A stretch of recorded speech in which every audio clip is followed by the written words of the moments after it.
ఒక వర్గం మాత్రం న్యాయం జరిగింది. ఏ వర్గం అంటే రైతు అనే వర్గానికి మాత్రం కొంత మేరకు న్యాయం జరిగింది. నిన్న ఫ్రీ బస్ అని పెట్టారు.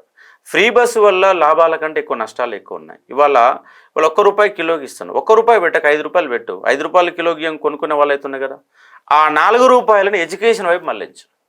₹5 కిలో బియ్యం ఇచ్చి ఆ ₹4 ఎక్కువైతే వసూలు చేస్తున్నా అది ఎడ్యుకేషన్ వైపు మళ్ళించు. విద్యా ఉపాధి వైపు మళ్ళించు.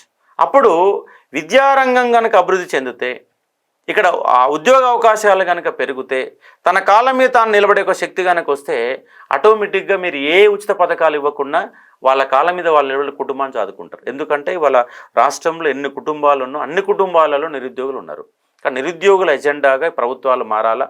రైతు వర్గానికి మాత్రం న్యాయం జరిగింది. వాళ్ళది టీఆర్ఎస్ గవర్నమెంట్ కావచ్చు, కాంగ్రెస్ గవర్నమెంట్ కావచ్చు. ఎందుకంటే వాళ్ళ రైతు బంధు పేరుతో సంవత్సరానికి ₹10,000 2 కార్లు కలిపి ఒక ఎకరానికి ₹10,000 ఇస్తున్న సందర్భం. రైతు రుణమాఫీ అంత పూర్తిస్థాయిలో జరగకపోయినా ఎంతో కొంతమందికి అయితే న్యాయం జరిగింది. టీఆర్ఎస్ గవర్నమెంట్లో 24 గంటల కరెంట్ వచ్చింది. అదేవిధంగా ఆలకాలంలో రైతు బంధు ఇచ్చారు, కొన్ని చెరువులను బాగు చేశారు. అంటే రైతు అనేవాడికి తెలంగాణ రాష్ట్రంలో న్యాయం జరిగింది.